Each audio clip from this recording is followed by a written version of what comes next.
No dia do meu casamento, minha mãe ficou sentada no carro, recusando-se a descer para abençoar a noiva. A sua mulher tem que me entregar 15 mil reais todo mês. Senão, eu não autorizo esse casamento. Eu imediatamente disse ao motorista: por favor, leve a minha mãe de volta. Existem dias que a gente acha que serão os mais felizes de nossas vidas, mas basta uma única frase de um ente querido para transformar tudo numa ferida que não se esquece jamais. O dia do meu casamento foi exatamente assim. Naquela manhã, o cortejo de carros da nossa família parou em frente ao portão da casa de Isadora. A garota que eu amava há anos e a pessoa com quem eu queria segurar as mãos pelo resto da minha vida. O quintal da casa da noiva já estava decorado desde cedo. Flores vermelhas e brancas enfeitavam a entrada. O som da música, as risadas, os parentes se chamando, tudo criava uma atmosfera de pura alegria. Eu vestia um terno escuro, segurava o buquê da noiva e meu coração batia forte, misturando nervosismo e felicidade. Eu achava que em poucos minutos entraria na casa, pediria a bênção aos pais dela e oficialmente levaria Isadora para ser minha esposa. Mas, no exato momento em que me virei para abrir a porta do carro para minha mãe descer, senti um calafrio na espinha. Minha mãe, Dona Zoraide, continuava sentada imóvel no banco de trás. Ela usava um vestido longo de veludo azul marinho, o cabelo impecavelmente preso e o colar de pérolas do qual sempre se orgulhou. O rosto dela não exibia nenhum traço da alegria de uma mãe no dia do casamento do filho. Pelo contrário, ela estava de braços cruzados, os lábios cerrados, com um olhar gélido, como se estivesse preparando aquilo há muito tempo. Me curvei um pouco e tentei manter a voz suave. Mãe, chegou a hora. Vamos entrar para cumprimentar a família dela. Ela não se moveu. Seus olhos fitavam o portão da casa de Isadora. E então, ela disse uma frase que me deixou paralisado, ali mesmo. Se essa mulher quiser entrar para a nossa família, todo mês ela tem que depositar 15 mil reais na minha conta. Senão não tem casamento nenhum. Achei que tinha ouvido mal. Ao redor, meus tios arrumavam os presentes dos padrinhos. A equipe de fotógrafos estava a postos. O motorista continuava no banco da frente. E ali estava minha mãe, falando de dinheiro, impondo condições, bem no momento em que as duas famílias nos observavam. Baixei a voz. Mãe, hoje é o dia do meu casamento. Qualquer coisa que a senhora queira falar, podemos deixar para depois. Dona Zoraide virou o rosto bruscamente para mim, aumentando o tom. Depois como? Depois que casar, ela vai para a sua casa. E aí, quem é que vai mandar nela? Eu já estou avisando para deixar claro. A Isadora é contadora-chefe. O salário dela não é pouco. Entregar 15 mil por mês para eu administrar é o mínimo. Além disso, os cartões de salário de vocês dois têm que ficar comigo. O dinheiro dos presentes de casamento, as joias de ouro, a poupança, tudo tem que ser entregue para eu guardar. Na nossa família não existe essa história de nora que mal chega e já quer guardar dinheiro próprio. Ouvir cada uma daquelas palavras fechou a minha garganta. Isadora era minha esposa, não uma mercadoria para minha mãe barganhar. Ela trabalhou duro todos os dias para chegar à posição que tinha. Mas, aos olhos da minha mãe, todo o esforço de Isadora era apenas uma carteira aberta para nossa família enfiar a mão. Tentei conter a raiva e falei pausadamente. Mãe, o dinheiro do nosso casal, nós mesmos vamos administrar. Eu continuarei tendo minhas responsabilidades com a senhora, mas não posso obrigar a Isadora a entregar 15 mil reais por mês desse jeito. Ela deu uma risada de deboche. Nem casou e já está defendendo a mulher. Vou te dizer uma coisa. A nora que entra na família do marido tem que saber carregar a família nas costas. Se ela quer ser nora desta casa, tem que ter obrigações. Se ela não assinar um papel concordando, eu não desço. Quero ver se a família dela tem coragem de entregar a filha para um homem cuja mãe nem sequer entra na casa para apoiar. Nesse momento, Lisandro, meu irmão mais novo que estava no banco de trás, se intrometeu. Ele vestia uma camisa branca com a gola desabotoada, o rosto ainda com marcas de sono de quem passou a noite na rua. Ele deu um sorriso de canto e disse: Cassiano, a mãe não está falando nada de errado. A Isadora ganha tão bem, dar 15 mil por mês não vai matar ninguém. Você vai casar, mas tem que pensar na sua mãe e no seu irmão também. A nossa família não se resume a vocês dois. Olhei para Lisandro. Nos olhos dele não havia um pingo de vergonha, apenas uma exigência descarada. Como se o dinheiro da Isadora fosse destinado a sustentar todos nós. Senti mais tristeza do que raiva. Durante todos esses anos, talvez a minha própria passividade tenha feito com que minha mãe e meu irmão achassem que podiam fazer o que quisessem. Olhei em direção ao portão. Atrás da cortina branca da entrada, vi Isadora parada ali em seu vestido de noiva. O rosto dela estava pálido e os olhos arregalados. Claramente ela havia escutado tudo.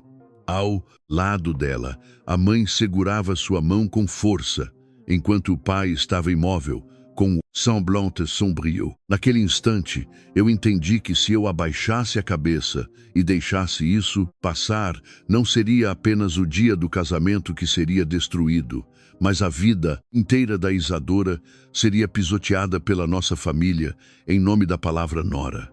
Respirei fundo. O buquê de flores tremia levemente nas minhas mãos, mas a minha voz saiu estranhamente calma. Olhei para minha mãe e disse cada palavra com clareza. Mãe, eu vou me casar com a Isadora, porque a amo, não para trazer uma máquina de fazer dinheiro para dentro de casa. Se a senhora descer do carro para nos abençoar, serei eternamente grato. Mas se a senhora vai descer para forçar a minha esposa a assinar um termo de repasse de dinheiro, então não precisa nem entrar. Dona Zoraide travou por alguns segundos e arregalou os olhos. Você tem coragem de expulsar a sua mãe? Não respondi a essa pergunta. Apenas me virei para o motorista, que estava imóvel como uma estátua, e disse com firmeza: por favor, leve a minha mãe de volta. Eu pagarei o valor da corrida integralmente. O grupo inteiro ficou num silêncio mortal. Minha mãe ficou de boca aberta. Lisandro ameaçou pular para fora do carro, e eu me posicionei bloqueando a porta, pela primeira vez na vida não recuando.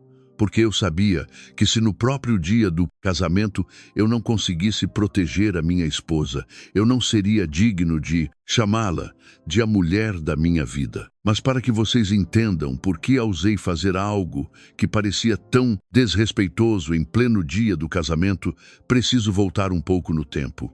Eu e Isadora nos conhecemos quando nenhum dos dois tinha nada. Naquela época, eu era apenas um engenheiro mecânico recém-formado, com um salário que mal pagava o aluguel do quarto, a comida e um pouco que eu mandava para minha mãe. Isadora era uma auxiliar de contabilidade numa empresa pequena. Saía cedo, voltava tarde, estudava nos finais de semana para tirar certificações e fazia bicos com livros caixa à noite para ganhar um extra. Ela não era do tipo que nasceu em berço de ouro. Cresceu economizando cada centavo, virando noites, levando marmita para não gastar com comida na rua. Lembro do nosso primeiro encontro. Levei Isadora a uma pensão simples de esquina, comendo um PF, morrendo de vergonha de que ela achasse ruim. Mas ela apenas sorriu e disse: onde a gente come não importa. O que importa é com quem a gente está sentado. Aquela frase simples me marcou para sempre. Uma vez, sofri um acidente na oficina. Minha mão direita foi cortada profundamente por uma máquina e tive que ficar de licença por 15 dias. Não tive coragem de avisar minha mãe para não preocupá-la e não queria incomodar ninguém. Mas Isadora descobriu. Todo dia, depois do trabalho, ela ia até o meu quartinho alugado. Ela fazia uma canja, trocava meus curativos, lavava minhas roupas e anotava os horários dos antibióticos na parede. Eu, constrangido, disse que as pessoas iam falar que ela estava sofrendo por mim antes mesmo de casar. Ela respondeu: quando você está forte, você cuida de mim. Quando você está machucado, eu cuido de você. Quem ama não fica fazendo conta de lucro, prejuízo. A partir daquele dia, soube que não podia perder essa mulher. Isadora era compreensiva. Nunca exigiu presentes caros e jamais comparava a renda dela com a minha. Teve uma fase em que passei dificuldades porque a empresa atrasou os salários. O aluguel venceu e eu só tinha uns trocados no bolso. Antes que eu falasse qualquer coisa, Isadora transferiu um valor para mim e mandou uma mensagem. Usa isso por enquanto. Quando as coisas melhorarem, você me devolve. Homem passar dificuldade não é vergonha. Vergonha é esconder de quem te ama até você não aguentar mais. Aquela sensibilidade fez com que eu a amasse ainda mais. No dia em que levei Isadora para conhecer minha família, minha mãe se mostrou radiante. Dona Zoraide olhou Isadora da cabeça aos pés. Quando eu disse que ela já era contadora-chefe, ganhava bem e estava juntando para comprar o próprio apartamento, minha mãe foi só sorrisos. Colocava comida no prato dela sem parar e dizia: uma moça tão talentosa vindo para a nossa família, que maravilha! Ver a minha mãe feliz me deixou aliviado. Achei que a família finalmente tinha acolhido a mulher que eu amava. Mas as coisas começaram a mudar quando Isadora mencionou que, depois do casamento, queríamos morar perto dos nossos trabalhos para facilitar o dia a dia. Ela disse isso com muito respeito, garantindo que iríamos visitar a minha mãe todo fim de semana e em todos os feriados, mas que os jovens precisavam de um espaço para ter independência. Ao ouvir aquilo, o sorriso no rosto da minha mãe desapareceu. Ela colocou os talheres na mesa e disse num tom frio: nem virou nora e já quer morar longe. E quando a sogra adoecer, quem vai cuidar? Eu me apressei em explicar por Isadora. Mas, a partir daquele dia, minha mãe começou a dar muitas indiretas. Sempre que Isadora estava presente, ela dizia: nora que ganha bem tem que saber ajudar a família do marido. Porque se for boa, só para guardar dinheiro no próprio bolso, não tem valor nenhum. Na época, eu achava que era só o jeito de uma pessoa mais velha, que tinha medo de ficar abandonada na velhice. Eu não enxergava que por trás daquelas reclamações havia um cálculo muito longo e sombrio. Quem deixava a nossa casa sempre sem dinheiro era o Lisandro, meu irmão. Ele não era malvado de berço, mas foi tão mimado pela minha mãe que se acostumou a ser um parasita. Ele abriu uma loja de celulares que faliu e minha mãe me obrigou a cobrir o prejuízo. Ele pegou dinheiro com agiotas para comprar estoque. Os caras bateram na nossa porta e minha mãe me ligava chorando em prantos. Toda vez que eu ia tirar satisfação, ela me cortava. Seu irmão foi ingênuo, mas você tem que ter pena dele. É o seu sangue. Vai deixar ele morrer? Eu amava a minha mãe e meu irmão. Então passei anos mandando dinheiro regularmente. Teve meses em que me sobrou menos de 1/3 do salário para viver. Mas para minha mãe nunca era o bastante. Ela sempre perguntava: por que você mandou tão pouco este mês? Não teve bônus? A Isadora não ajudou? O salário dela deve ser ótimo. Toda vez que ela citava o dinheiro de Isadora, eu me sentia incomodado, mas me consolava achando que era só o jeito dela falar. Isadora enxergava a situação melhor do que eu. Uma vez, ela me disse com delicadeza: Cassiano, ser um bom filho é louvável, mas você tem que ter limites. Ajudar a família não significa deixar que te arrastem para o fundo do poço a vida inteira. Eu fiquei em silêncio. Isadora não me forçou a escolher um lado e nunca falou mal da minha mãe. Ela apenas segurou a minha mão e continuou: eu não tenho medo de ser pobre. Só tenho medo de casarmos e você continuar carregando esse peso sozinho, enquanto eu viro apenas uma estranha com a missão de depositar dinheiro. Infelizmente, eu ainda achava que tudo ia se resolver. Dizia a mim mesmo que, depois de casados, eu teria minha esposa ao meu lado e as coisas se ajeitariam. Eu acreditava que, por mais difícil que a minha mãe fosse, ela não faria nenhuma atrocidade no dia do meu casamento. Mas eu estava errado. A minha submissão não fez a minha mãe compreender. Apenas fez com que ela achasse que tinha o direito de decidir a minha vida inteira. E no dia do casamento, esse direito inventado se transformou na frase fria: ou entrega 15 mil todo mês, ou não tem casamento. Olhando para trás, vi que o conflito não estourou do nada. Ele queimava há muito tempo. Apenas eu continuava mentindo para mim mesmo. 3 meses antes do casamento, num almoço de domingo, levei Isadora lá em casa. Minha mãe cozinhou bastante, sorria, parecia a sogra perfeita.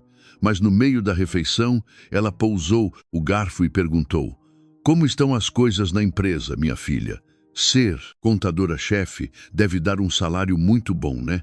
Isadora deu uma travada, mas respondeu com educação: ah, dona Zoraide, dá pro gasto, dá para eu me sustentar.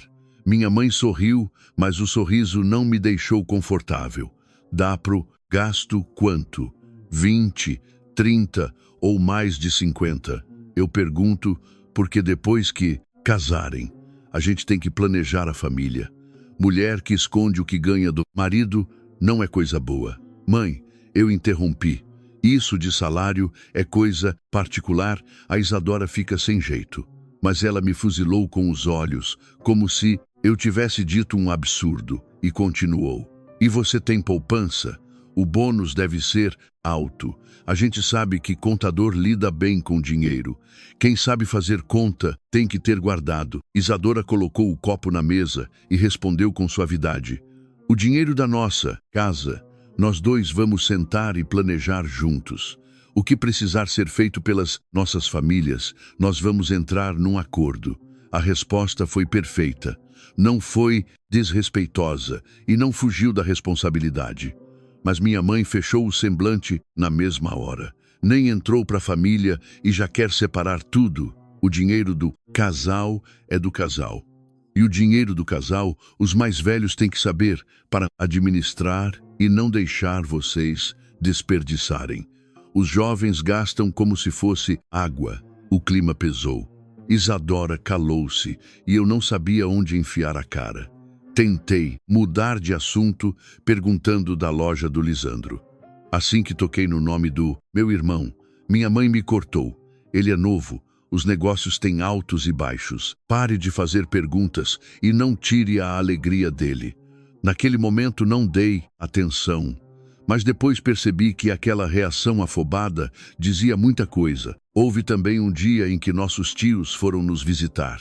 E minha mãe fez questão de dizer, na frente da Isadora: nesta casa não precisamos de nora bonita, nem de nora bajuladora. Nora, para entrar aqui, tem que saber dar o dinheiro e cuidar da família do marido. Meus tios deram uma risada, achando que era brincadeira, mas vi as mãos de Isadora se apertarem debaixo da mesa. Eu, ao invés de defendê-la, ali mesmo, apenas dei um sorriso sem graça e mudei de assunto. Hoje vejo o quanto eu errei nesses silêncios. Ofensas que parecem pequenas, quando ignoradas, dão o direito de ofender mais pesado depois. A verdade é que, naquela época, Lisandro tinha feito uma dívida monstruosa. Ele pegou muito dinheiro para comprar um lote de celulares usados, seguiu a onda de amigos estelionatários. As mercadorias vieram com defeito e os cobradores bateram na porta. Mas a minha mãe escondeu isso de mim muito bem.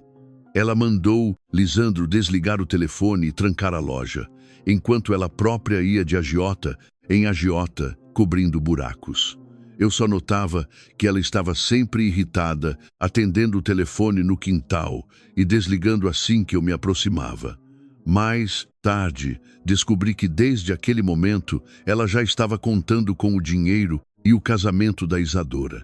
Na cabeça dela, a nora não era parte da família, mas o dinheiro da nora era o salva-vidas.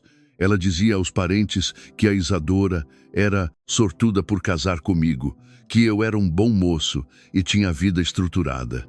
Ela disse uma frase que me dá nojo de lembrar. Se ela vai virar nora da minha casa, tem que retribuir. Não vai entrar de mãos abanando para desfrutar da vida mansa. E o pior, minha mãe já tinha procurado um advogado conhecido para redigir um termo de compromisso de cuidados, estipulando os 15 mil por mês por 10 anos, com a cláusula de que se atrasasse, seria considerada nora ingrata. Obviamente, eu não sabia de nada disso. Apenas notava que minha mãe falava de dinheiro e deveres constantemente. Isadora também estava calada. Numa noite, indo deixá-la em casa, ela me perguntou: Cassiano, se a sua mãe me obrigar a fazer algo que passe dos limites, você vai ter coragem de dizer não? Claro que sim. Não se preocupe, eu disse na hora. Isadora apoiou a testa nas minhas costas em silêncio. Eu não compreendi o tamanho da insegurança dela e jamais imaginaria que a minha mãe aguardaria exatamente o dia do casamento, no momento em que a família da noiva estivesse com medo do vexame, para forçar lá a assinar aquele absurdo. Não foi um surto do momento, foi uma armadilha calculada. E a mãe que me deu a luz foi quem colocou a armadilha nos pés da mulher que eu amava. Na semana antes do casamento, as atitudes da minha mãe ficaram ainda mais estranhas, mas eu era cego demais para ver que era uma conspiração. Achava que era só o orgulho dela. Um dia, ela ligou para a mãe da Isadora na minha frente. Começou com voz doce, agradecendo os preparativos. Mas em poucos segundos mudou o tom. Dona Alvinda, acho que o dinheiro da ajuda de custo do casamento tem que aumentar um pouco. A nossa família tem que ter rosto quando for buscar a noiva. Não quero que os parentes achem que estamos fazendo miséria. Quase me engasguei com a água. Os valores dos presentes, as joias, as contribuições para a festa já haviam sido acordados. A família da Isadora não exigiu nada, inclusive preferia algo íntimo. Mas ali, nas vésperas, minha mãe exigia mais status, como se a família da noiva tivesse obrigação de inflar o ego dela. Fui interromper, mas minha mãe levantou a mão me mandando calar a boca, com um olhar fuzilante. No telefone, Dona Alvinda manteve a educação. Dona Zoraide, o que nós combinamos já está certo. Não ligamos para a ostentação. Queremos apenas a felicidade dos meninos. Em seguida, o pai de Isadora, Senhor Valdemar, pegou o telefone e sua voz saiu grave e firme. Senhora Zoraide, nós estamos casando, nossa filha, não vendendo. As tradições servem para nos alegrar, não para criar uma competição de aparências. Minha mãe deu uma risada seca, disse claro: eu entendo, mas as mãos dela espremiam a toalha da mesa. Quando desligou, atirou o telefone no sofá com o rosto fechado. Gente arrogante, nem casaram e já querem dar lição de moral. Mãe, eu suspirei. Eles têm razão. Já combinamos, não mude as coisas em cima da hora. A Isadora fica numa situação difícil. Difícil? Você ainda nem casou e já está sendo puxado pelo nariz pela família dela? Se você não me escutar daqui para frente, não olhe mais na minha cara. Um homem que se deixa dominar pela família da esposa não levanta a cabeça nunca mais. Naquela noite, ouvi algo pior. Estava no meu quarto conferindo o terno quando escutei a voz da minha mãe baixinha na sacada. Ela falava com o Lisandro, que estava do outro lado da linha com a voz trêmula. Mãe, eu não vou conseguir. Os caras falaram que se não tiver o dinheiro em 3 dias, eles vão invadir o casamento do Cassiano. Me ajuda, mãe. Ouvi os pedaços da conversa. Minha mãe apertou o celular e perguntou entre dentes: quanto? Por que aumentou tanto? Você prometeu que aquilo tinha sido o fim. Lisandro murmurou algo inaudível. Minha mãe sibilou: cala a boca. Amanhã é o casamento do seu irmão. Deixa que eu cuido disso. Você só tem que andar do meu lado e fazer o que eu mandar. Quando ela voltou para dentro e me viu, tomou um susto, mas disfarçou. Perguntei se o Lisandro estava com problemas. Ela gritou: não é nada. Ele estava perguntando da roupa de amanhã. Cuide da sua vida. Eu sabia que ela mentia, mas, como o casamento era no dia seguinte, eu não quis criar um tumulto. Esse foi outro erro meu. Ignorar sinais vira tragédia no dia seguinte. Naquela madrugada, minha mãe não dormiu. Ela pegou uma bolsa preta velha e enfiou o tal documento das exigências dobrado lá dentro. Tinha calculado perfeitamente. No momento da cerimônia, com convidados esperando e com a pressão do vexame público, ninguém teria coragem de não ceder. E assim, de volta ao momento no carro. Minha mãe ainda sentada, com o papel dobrado nas mãos, desafiando a família da noiva com os olhos.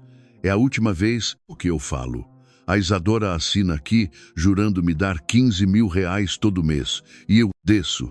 Senão, eu fico aqui, para a família toda dela ver que ela não tem o respeito da sogra. Os parentes começaram a sussurrar. Um tio meu me puxou pelo braço e sussurrou: Cassiano, acalma sua mãe. Cede um pouco para não acabar com a festa. Lá dentro vocês se ajeitam, não passa vergonha na rua. Foi exatamente a frase lá dentro, vocês se ajeitam, que me acordou para a vida. Durante anos, eu usei essa mesma desculpa. Depois a gente vê, deixa a mãe falar, depois eu resolvo. E esse depois trouxe as coisas até este ponto insalvável. Olhei para o quintal. O senhor Valdemar estava de pé perto da mesa de convidados, com o rosto pesado, porém digno. Dona Alvinda segurava a mão da filha, com os olhos cheios de lágrimas. A Isadora saiu, com um vestido de noiva, aproximou-se um pouco do portão e me olhou.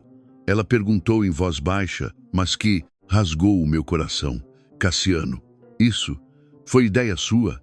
Aquela pergunta foi uma facada. Eu percebi que se eu mostrasse a mínima hesitação, se eu tentasse agradar aos dois lados ali, eu a perderia para todo o sempre. Fui até a porta do carro e estendi a mão para minha mãe. Me dê esse papel. Dona Zoraide, achando que eu ia obedecer, deu um sorriso de canto e me entregou. Aí está. Leia. Tudo isso é pelo futuro da nossa família. Eu abri o papel. As linhas digitadas friamente diziam: Cláusula 1. Após o casamento, Isadora entregará a quantia de R$ 15.000,00 mensais a Dona Zoraide, pelo período de 10 anos. Cláusula 2. Os cartões salário do casal ficarão com a mãe.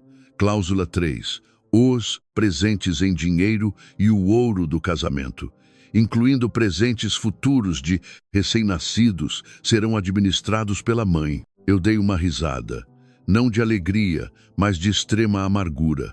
Mãe, a senhora chama isso de o futuro da nossa família? Ou a senhora está fazendo um livro de cobranças para minha esposa? O rosto dela fechou. Lisandro se jogou da janela do carro. Como você fala assim com a mãe? Ela está cuidando de você, seu ingrato. Virei-me para ele com o olhar gelado. Cuidando de mim ou garantindo dinheiro para pagar as tuas dívidas? Ele engoliu em seco. Minha mãe tentou gritar: Cala a boca, não é hora de falar disso. Eu não queria mais debater. Olhei para Isadora, que esperava ali com os olhos cheios de angústia. Em frente a todos os meus parentes, aos padrinhos e à família dela, eu peguei o contrato e o rasguei ao meio. Depois rasguei de novo em pedacinhos e joguei os papéis na rua. Os pedaços de papel voaram com o vento, como se fossem a falsa dignidade da minha família sendo varrida. Minha mãe gritou: Você tem coragem de defender a mulher e virar as costas para a sua mãe? Eu não estou defendendo a mulher em cima de você, mãe. Estou defendendo o que é o certo. A senhora está transformando o meu casamento numa extorsão. Se hoje eu deixasse a senhora fazer isso, eu não seria homem. Lisandro enlouqueceu, abriu a porta do carro, pulou para fora e agarrou colarinho do meu paletó. Seu desgraçado vai virar as costas para a mãe por causa de uma mulher. Os tios e padrinhos o seguraram imediatamente. Tirei as mãos dele da minha roupa e falei com o olhar que ele nunca tinha visto antes. Lisandro, se você der mais um escândalo no casamento da minha esposa, a partir de hoje eu não cubro mais um centavo das tuas dívidas. Ele paralisou. Minha mãe estava pálida de choque. Ela nunca imaginou que o filho obediente faria isso em público. Virei-me para o motorista, a voz firme e cortante. Por favor, leve minha mãe e meu irmão de volta. A corrida está paga. O casamento vai acontecer, mas ninguém vai usar o nome da minha família para ofender a minha mulher de novo. O carro começou a manobrar. Minha mãe bateu no vidro, xingando aos berros, me chamando de filho amaldiçoado. Lisandro apontava o dedo me ameaçando, mas dessa vez não treme. Fiquei parado na frente da casa de Isadora, enquanto o carro sumia na rua, levando a fúria irracional da minha mãe embora. Quando o carro desapareceu, o senhor Valdemar caminhou até mim. Ele não me xingou, nem me parabenizou. Apenas colocou a mão no meu ombro e falou baixinho: hoje eu fico tranquilo em entregar minha filha para você. Abaixei a cabeça com a garganta apertada, mas logo em seguida ele olhou bem fundo nos meus olhos e completou num tom grave: mas isso não vai parar por aqui, Cassiano. Eu já tinha ouvido umas conversas sobre os planos da sua mãe. Eu também já estava preparado caso ela tentasse alguma coisa hoje. Fiquei chocado. Enquanto eu ainda achava que os atritos eram mal-entendidos familiares, o pai de Isadora já sabia que a tempestade que se aproximava era algo muito maior do que eu podia calcular.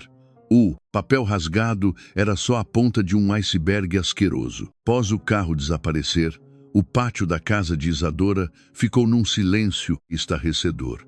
Aqueles que há pouco riam agora não sabiam nem para onde olhar.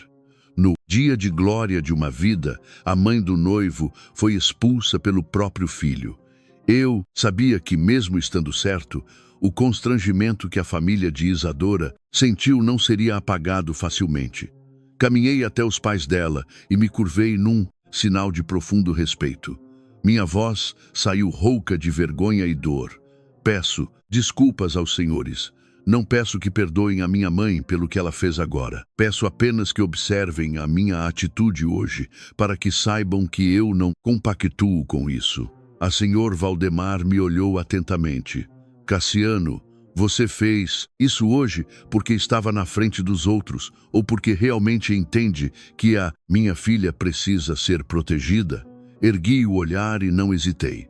Se a minha mãe continuar a fazer mal a Isadora no futuro, eu estarei sempre na frente dela. Continuarei sendo filho da minha mãe, mas nunca usarei isso como desculpa para deixar minha esposa ser humilhada. Ouvindo isso, Isadora começou a chorar, mas dessa vez não era choro de humilhação por ser extorquida, mas sim as lágrimas de alguém que foi salva do maior de seus medos, o de se casar com um covarde.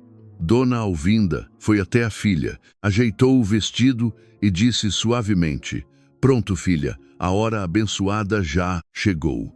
Deixe a tristeza para trás. Hoje você vai sair desta casa com toda a dignidade que merece. Aquilo me emocionou demais. Quanto mais educada a família da noiva era, mais eu sentia repulsa pelas atitudes da minha. Virei-me para os meus parentes. Curvei-me novamente e a cerimônia continuou, mas o clima estava pesado.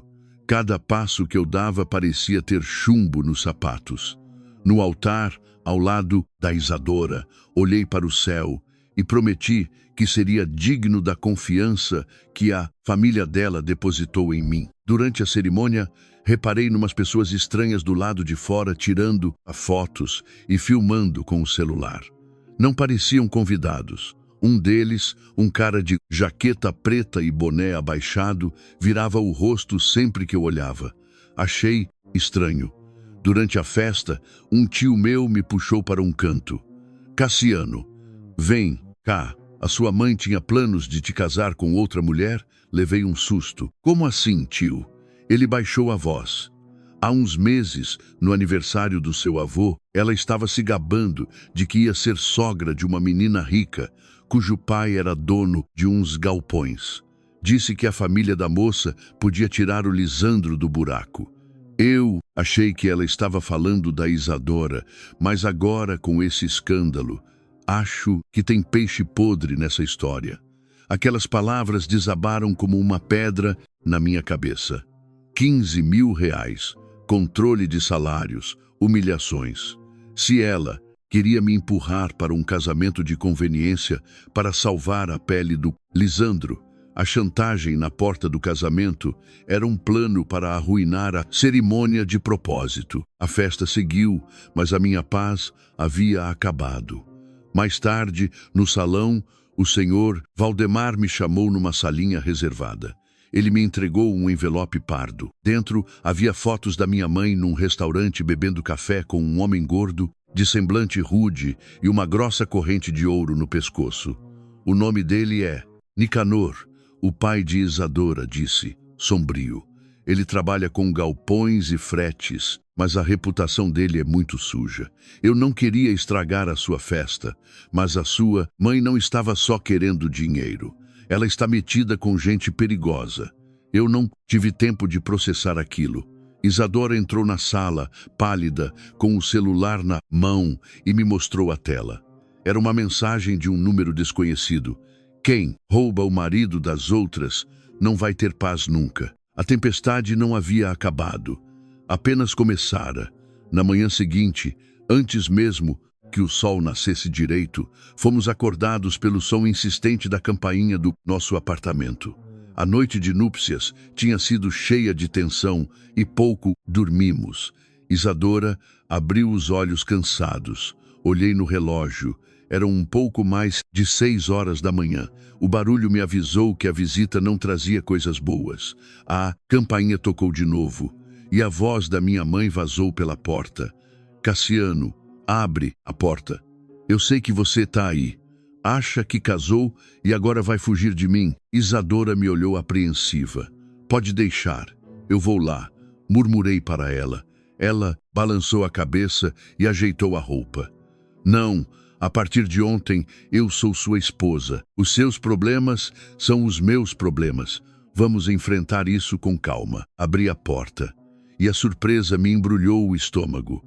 Minha mãe não estava sozinha. Ao lado dela estava o homem da foto que o meu sogro havia me dado na noite anterior, o tal de Nicanor. Ao vivo, a presença dele era ainda mais ameaçadora. Forte, com uma camisa preta e um relógio dourado reluzindo. O olhar avaliador e desprezível. Ao lado dele, uma jovem de uns 20 e poucos anos, com roupas de grife, cabelo de salão e cheirando a um perfume forte que infestou a sala imediatamente. Era Morgana. Minha mãe não esperou o convite. Entrou me atropelando como se fosse a dona do lugar. Olhou nosso apartamento alugado com desgosto.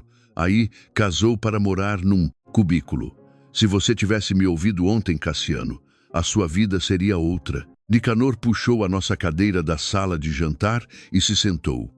Morgana começou a medir a Isadora da cabeça aos pés. Ela deu um sorriso cínico que gelava a espinha. Isadora, não é?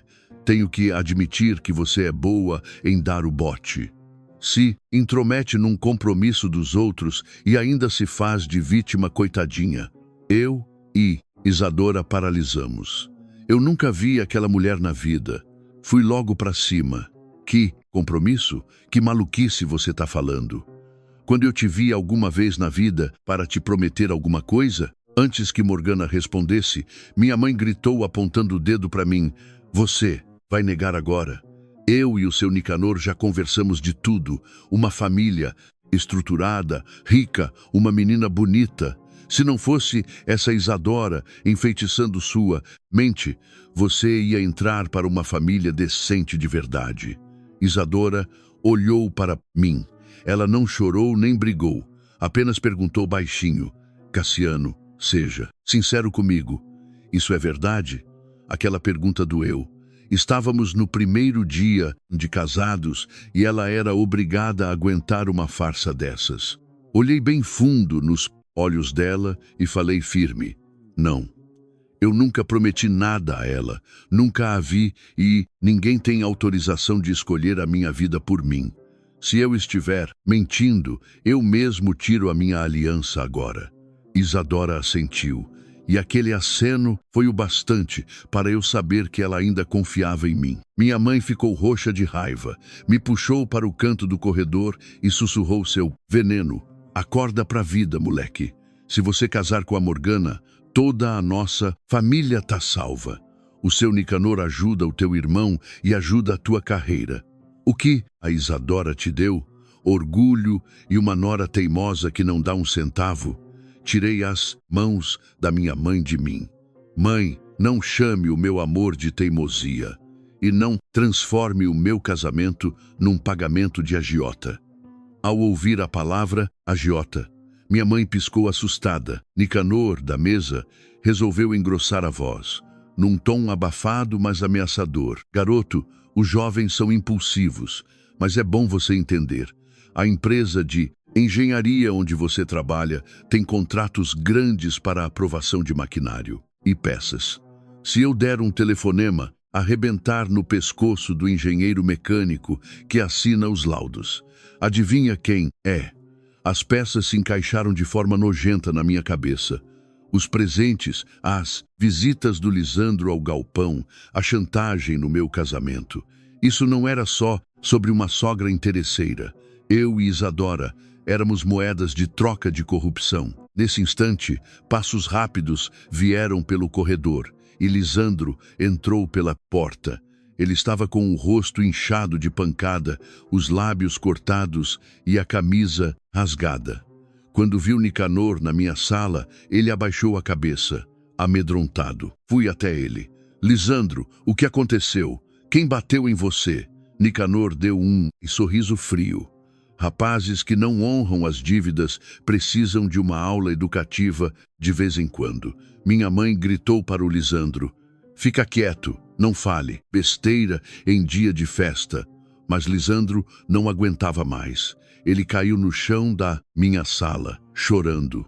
Cassiano, eu tô devendo 250 mil reais. Peguei dinheiro para cobrir mercadoria e os juros foram me comendo vivo. O homem que segurou minha bronca foi o seu Nicanor. Isadora puxou o ar, chocada, e eu senti como se tivessem jogado gelo na minha espinha. Lisandro continuou chorando. A mãe disse que se o senhor casasse com a Morgana, ele perdoava a mim e que no fim ia dar certo. A sala ficou um cemitério. O lixo da verdade finalmente apareceu. Nicanor se encostou na cadeira, à vontade com a exposição. Vamos ser claros, eu tenho dinheiro de sobra e eu não preciso implorar por genro, mas eu preciso de um engenheiro como você, com um carimbo autorizado, para liberar umas peças mecânicas que a minha empresa importou. Algumas peças estão com pequenos defeitos de documentação, mas funcionam. Você assina, eu perdoo a dívida do seu irmão vagabundo. Você casa com a minha filha e todo mundo lucra. Você só complicou as coisas porque é certinho. Olhei para minha mãe. Ela não tinha coragem de me encarar. A raiva que eu sentia evaporou e deu lugar a um nojo absoluto. Falei devagar. Então a senhora pode me forçar a casar. Pode ameaçar minha mulher no altar. Mas a senhora não pode me forçar a cometer um crime. E para você, Nicanor, a minha assinatura não é pano de chão para limpar o seu lixo importado e ilegal. Lisandro tremia no chão e minha mãe entrava em desespero, chorando e gritando. Ela via que seu plano perfeito para salvar o caçula estava não só matando o primogênito, mas empurrando todos para a cadeia. E a chantagem deles ainda estava apenas começando. Eu pensava que após as ameaças pesadas daquela manhã, Nicanor pelo menos iria recuar temporariamente, mas eu estava redondamente enganado. Bandidos que usam a chantagem não desistem do alvo até o quebrarem por completo. Dias depois, assim que Isadora e eu voltávamos para a rotina de trabalho, o segundo golpe veio, e não foi físico, mas sim nas redes sociais. Certa manhã, o celular de Isadora não parava de vibrar. Quando ela abriu um aplicativo de mensagens local do nosso bairro e da cidade, viu um post patrocinado em um grupo gigante de fofocas.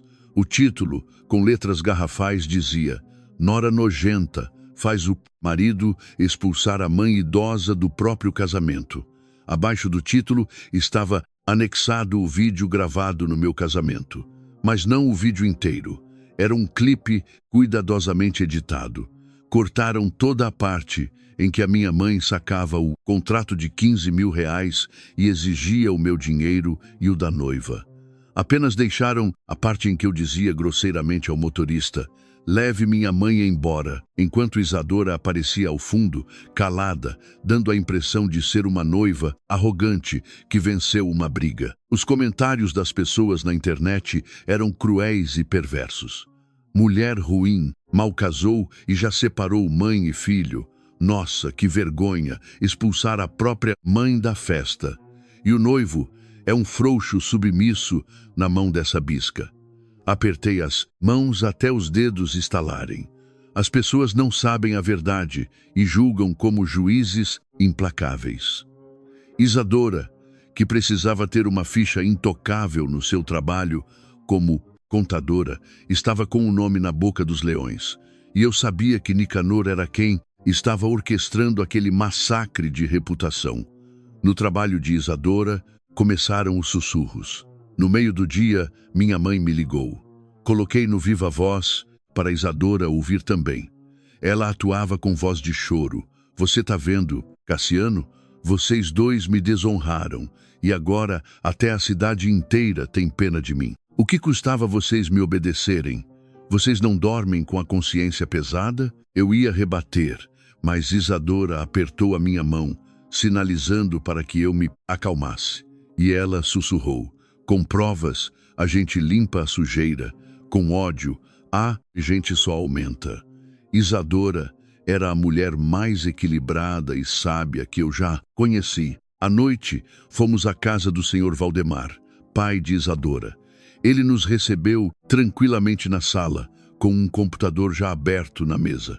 "Esses marginais não iriam parar por ali", ele disse. "Mas quando eu comecei a investigar o seu, Nicanor meses atrás, me preveni. Ele deu play num vídeo. Era a gravação integral de todo o evento do carro, capturada por uma pequena câmera da varanda e pelas filmagens cruas de alguns de nossos convidados leais que não tinham liberado o vídeo antes. Todas as palavras sujas da minha mãe exigindo R$ 15.000, retenção do cartão de crédito e todo o controle sobre nossa vida estavam lá. Só postaremos a verdade se eles escalarem para a agressão legal. Deixaremos que eles entrem no próprio laço primeiro", avisou o Sr. Valdemar. E foi aí que ocorreu o ponto de virada. Perto da meia-noite, bateram na minha porta. Era Lisandro. O meu irmão irresponsável estava com os olhos fundos, o boné cobrindo as cicatrizes e as mãos trêmulas. Quando eu o deixei entrar, ele caiu de joelhos na minha sala. "Cassiano, Isadora, me perdoem. Eu sou um lixo, mas eu vim aqui porque eu vi que o Nicanor e a mãe estão combinando uma sujeira ou maior. Eles vão incriminar você, irmão. Trouxemos água para ele." Lisandro enfiou a mão no bolso e puxou um pendrive amassado. "Eles vão forjar uma denúncia na sua empresa, dizendo que você aceitou propina para falsificar laudos. A intenção é acabar com a Isadora na internet e destruir você no trabalho, até vocês divorciarem e você ir de joelhos assinar a papelada corrupta para eles e salvar minha dívida. Aqui dentro tem o áudio que gravei da mãe combinando tudo no restaurante deles. Me perdoa, eu não acreditava no que via. Meu irmão caçula, a raiz daquele caos, finalmente teve a hombridade de salvar o irmão mais velho. Isadora colocou a mão no ombro do meu irmão. Nós consertaremos isso. Errado é quem não volta atrás. Isso nos deu a arma que precisávamos. Na mesma hora, o porteiro ligou do térreo dizendo que havia chegado uma encomenda de presente de casamento atrasado para nós. Mandei subir. Era uma caixa com um envelope. Dentro dele havia 100 mil reais em dinheiro vivo e um contrato sem as assinaturas. Um bilhetinho dizia: assine e tenha paz. O suborno de 100 mil era a prova plantada para a qual ele faria a denúncia anônima na minha empresa. O plano nojento de Nicanor. Deixei os 100 mil intocáveis em cima da mesa. O sangue frio e a estratégia precisavam entrar em cena agora. Não é com gritos que se derrota bandido de colarinho. No dia seguinte, armamos a arapuca. Pedi à minha mãe que organizasse um encontro num restaurante pacato, alegando que a pressão da internet e da ameaça na minha carreira haviam funcionado e que eu queria negociar com Nicanor. Isadora e o meu sogro não foram ao local para não dar bandeira, mas mandaram um reforço disfarçado. Lisandro foi mais cedo e sentou-se na mesa de trás, com óculos escuros e uma máscara com o celular gravando na bolsa. Apareceram no restaurante minha mãe, Nicanor e a arrogante Morgana. A reunião começou, Nicanor achava que tinha me domado. Jogou os laudos falsos das peças na minha cara. Você assina que a mecânica aqui está de acordo. Perdoa os 250 mil do seu irmão. Te encho de dinheiro e o escândalo da tua mulher acaba se tu divorciar. Eu prolonguei, fiz perguntas. Mas as peças têm defeitos gravíssimos, sem nota, sem origem. E se houver algum acidente, ou se eu for investigado? Nicanor gabou-se, caindo na armadilha do nosso gravador e do microfone do Lisandro, que estava próximo. A estrutura inteira está no meu controle, garoto. Se tu assinar, limpa a carga, a gente muda a etiqueta. Já fiz isso 10 vezes. Só não complica e seja o meu genro e cúmplice. A culpa cai em você, só se eu quiser. Morgana sorriu satisfeita. Dinheiro abre todas as portas. Seja submisso e terás riqueza. A minha mãe, a coisa que mais me apavorou, deu risada com eles. Deixe a Isadora chorar as mágoas sozinhas no escuro. Aquele vídeo no Facebook já estragou ela. Ela mesma pede divórcio em 3 dias e tu ficas com a Morgana. Eu encerrei o teatrinho. Respirei fundo e me preparei para dar as costas. Mas o desastre veio mais cedo. Morgana virou a cara para trás e reconheceu a tatuagem no braço do Lisandro. Ela levantou num pulo, com o rosto desfigurado de ódio. Esse merda aqui atrás é teu irmão. Ele tá gravando o que a gente fala. A mesa inteira virou num pandemônio. Nicanor deu um sinal e 3 brutamontes gigantes, que eu nem sabia que estavam lá, vieram de outras mesas e partiram para cima. Lisandro tentou correr abraçando o telefone. Morgana pulou nele para arrancar o aparelho, unhando sua mão. Um capanga deu uma ombrada forte, jogando Lisandro de costas, que escorregou e bateu a testa na quina da mesa de carvalho. Um estalo seco ecoou e o sangue espirrou. Lisandro! Gritei e me joguei em cima do brutamontes para segurar o telefone. Se encostar mais um dedo nele, eu mato berrei, segurando a mão de Nicanor. A minha mãe olhou para o Lisandro, desabado, com o sangue no chão, e pela primeira vez a realidade a fulminou. Meu filho, vocês mataram meu menino. O mundo fantasioso que Nicanor ia salvar sua família ruiu ali mesmo, numa poça de sangue. E foi nesse momento que as portas do salão se abriram. O senhor Valdemar e Isadora entraram apressados, e não vinham sozinhos. Vinham acompanhados do Dr. Teodoro, nosso advogado, e de 3 investigadores à paisana, chamados pelo meu sogro para nos escoltar com segurança. Isadora não se importou com as ameaças e foi direto socorrer Lisandro no chão com guardanapos para estancar a ferida na testa dele. Os inspetores barraram a saída de Nicanor. Doutor Teodoro levantou a voz, segurando seu tablet. O teatro acabou. Temos evidências contra todos.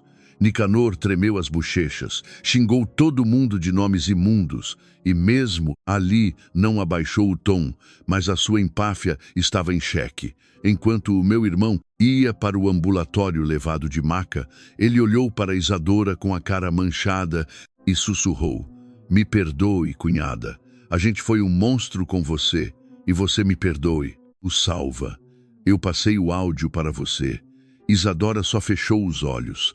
Quando há caráter, você protege os que sangram, independentemente dos pecados do passado. A partir daquela noite, nada mais ficaria oculto nos escuros de Nicanor. Assim que Lisandro foi para o ambulatório para tomar uns pontos, nós fomos informados de mais uma surpresa assustadora pelo próprio Lisandro.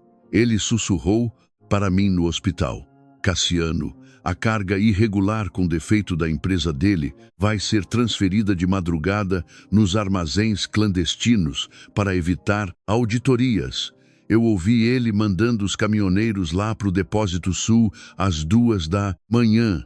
Se deixássemos aquela noite passar, a prova viva do crime desabaria. Nicanor limpa sua sujeira e as acusações e chantageios contra mim ficariam num abismo de impunidade." Avisei o doutor Teodoro e rapidamente ele armou com a Polícia Civil uma intervenção de ofício. Apenas ordens judiciais dariam conta de segurar os criminosos. Doutor Teodoro olhou para minha mãe na sala do hospital. Ela estava com as mãos cobertas do sangue do Lisandro, tremendo dos pés à cabeça, arrependida pela cegueira. Doutor Teodoro disse: "Dona Zoraide, a senhora cometeu atos inaceitáveis, mas quer consertar a sua vida e salvar seus 2 filhos do abismo que ajudou a criar? Ligue para o Nicanor.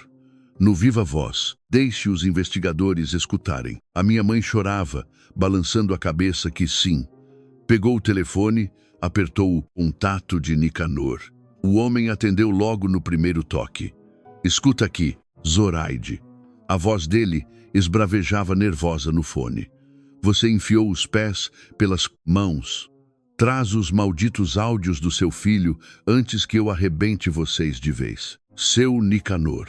A voz da minha mãe chorava, mas seguindo a linha que Teodoro instruiu: "Por favor, eles não têm provas. Se o senhor me ajudar com o Lisandro agora, me perdoa. A carga de vocês vai ser transferida ainda hoje para eu me certificar de que estou a salvo. Eu juro que convenço o Cassiano a fazer a sua vontade amanhã se você sumir com aquela tralha e garantir que a Isadora suma de vez." O ego criminoso subiu pela vaidade de Nicanor. "Eu tenho dinheiro, Zoraide. Vocês são pobres manipuláveis. Aquela porcaria mecânica tá saindo nos 3 caminhões hoje à meia-noite para o Porto de São Francisco. Vai ter a liberação fantasma do seu próprio filhote e da Morgana, quer vocês queiram ou não. Ninguém vence o meu império. Mantém teus imbecis calados." A confissão saiu da boca suja do homem perante 3 gravadores legais e os agentes. Meia-noite. Com um forte aparato de sirenes apagadas e agentes do Estado, os portões do depósito oculto de Nicanor foram cercados. Eram exatamente 3 caminhões grandes, carregados até as tampas, com toneladas de componentes eletrônicos e de engenharia remanufaturados e de qualidade precária, etiquetados com papéis forjados. Quem estava com a prancheta de expedição lá fora, no frio da noite? Morgana.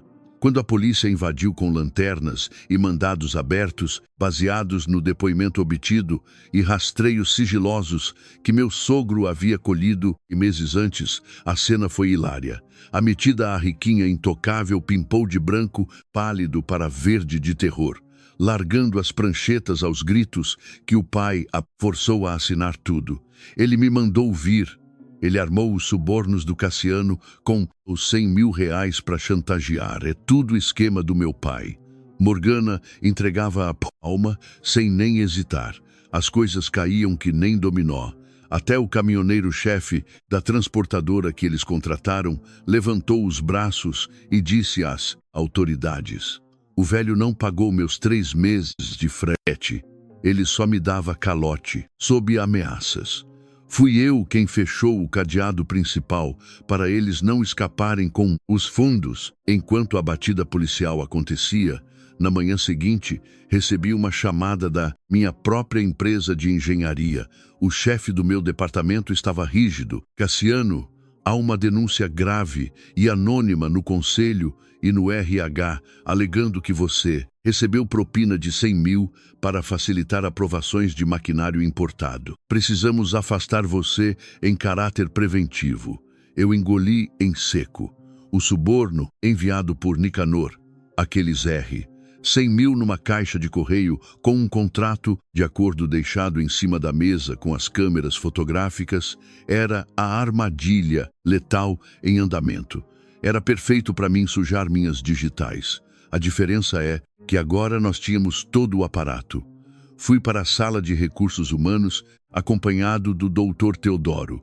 Levamos as malas cheias com os 100 mil lacrados nos sacos que não possuíam minhas impressões digitais, pois Dr. Teodoro as recolheu devidamente com luvas na noite anterior sob protocolo, anexadas junto com a declaração oficial da delegacia sobre as prisões feitas na madrugada do esquema de Nicanor e os áudios confessos.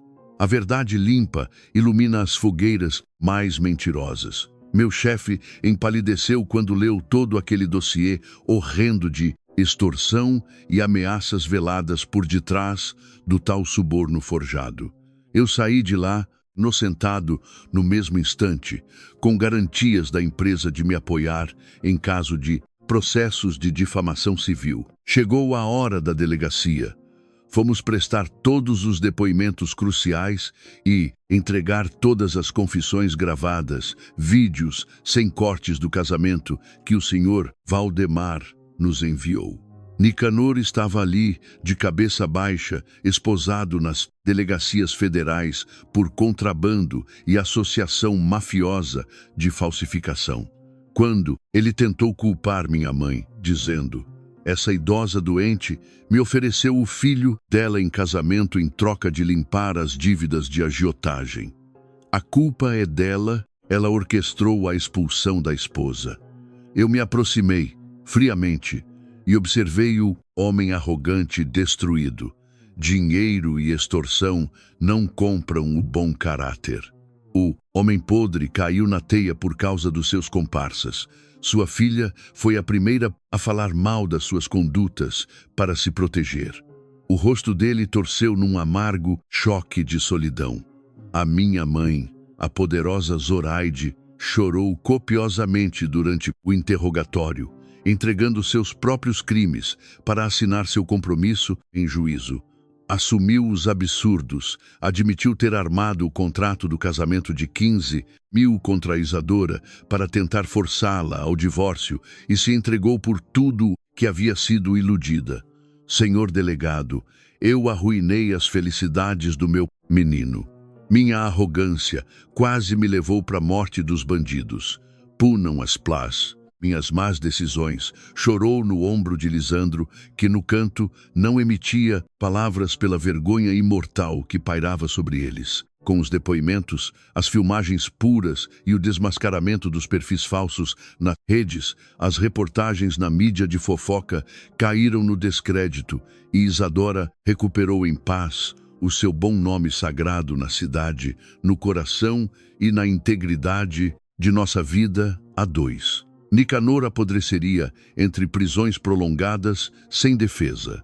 A filha, que jurou falso contra o pai, também carregou processos gigantes de fraudes nos sistemas da empresa.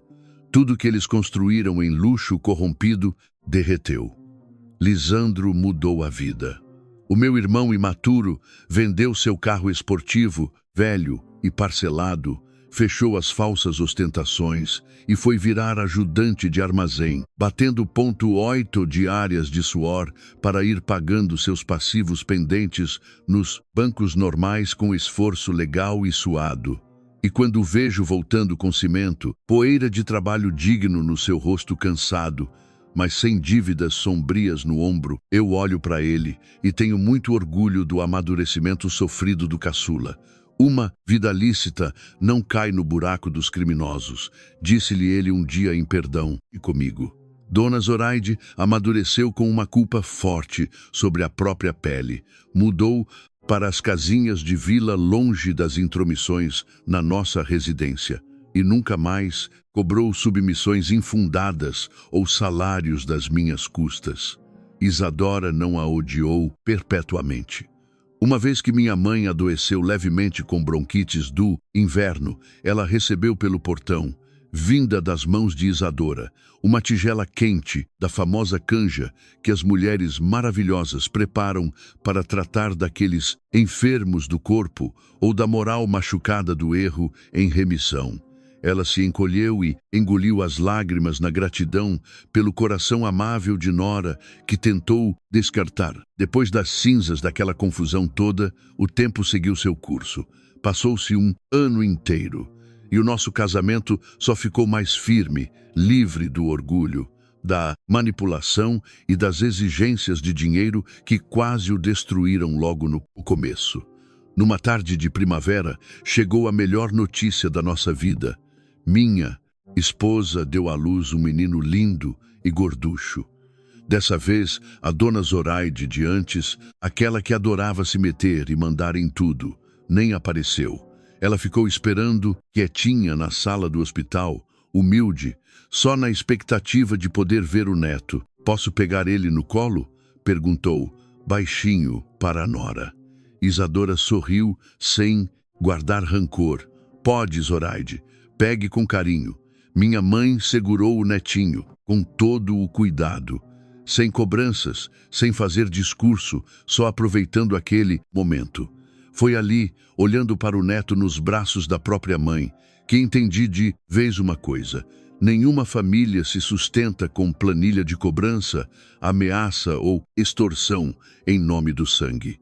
Família de verdade é aquela em que ninguém vira peso ou refém de ninguém, é gente que estende a mão quando o outro cai e que sabe perdoar dentro do limite do possível, depois que cada um paga pelos próprios erros e aprende, na prática, a merecer de novo o amor de quem ficou.